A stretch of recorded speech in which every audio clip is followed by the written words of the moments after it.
Pernahkah kamu mendengar suara yang tidak hanya terdengar di telinga, tapi mengguncang sesuatu jauh di dalam dirimu? Alkitab mencatat ada satu bunyi seperti itu. Bunyi yang membuat satu bangsa gemetar.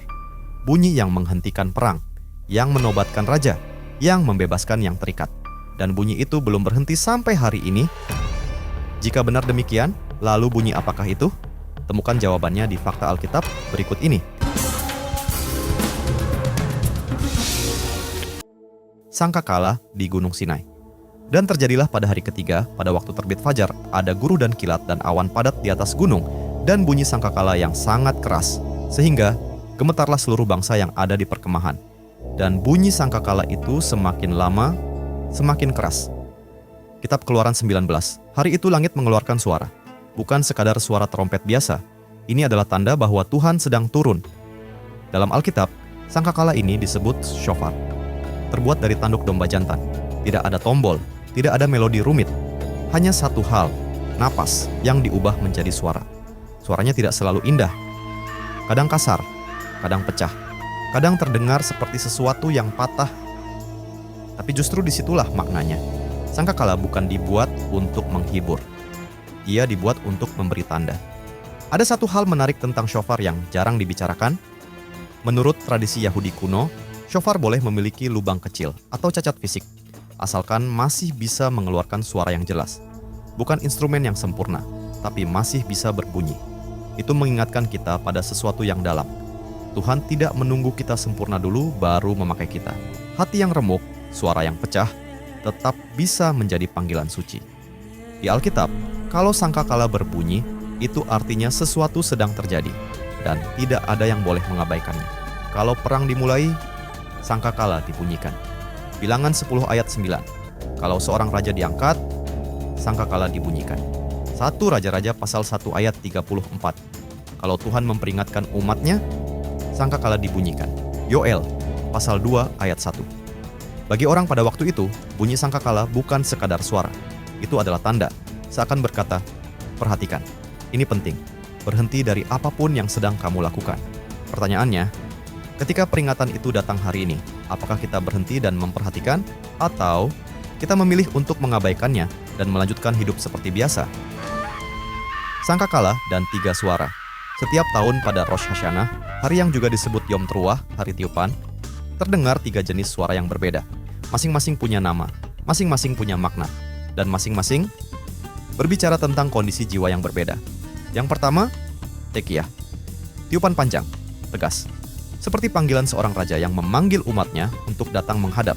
Jelas, tidak ragu, penuh otoritas. Yang kedua, Shefarim. 3 tiupan yang patah-patah.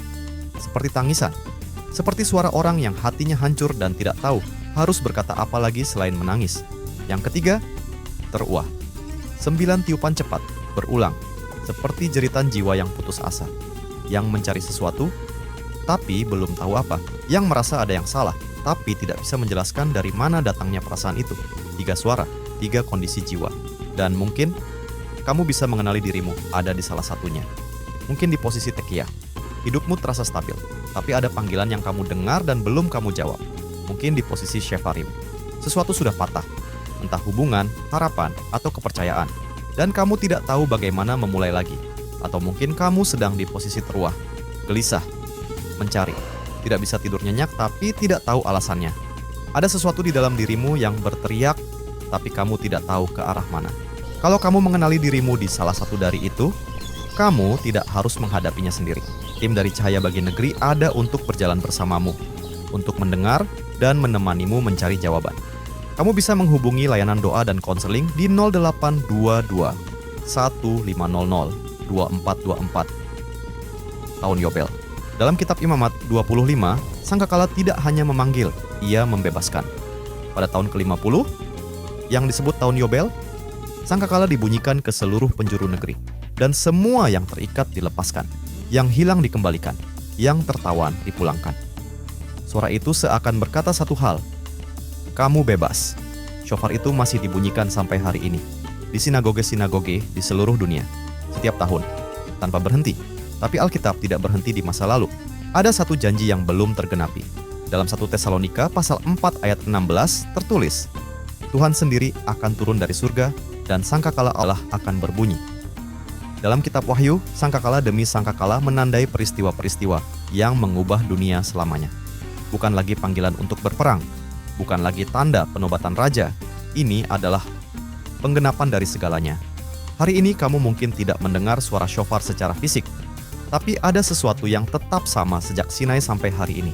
Setiap kali sangkakala berbunyi di Alkitab, selalu ada satu respons yang diminta. Berhenti, perhatikan, dan putuskan. Bukan soal apakah kamu sudah cukup baik, bukan soal apakah hidupmu sudah cukup beres, tapi soal satu hal yang jauh lebih sederhana dari itu. Di antara semua suara yang memenuhi hidupmu hari ini, apakah masih ada ruang untuk mendengar suara yang satu ini? Renungkan itu. Demikian fakta Alkitab hari ini. Tuhan Yesus memberkati.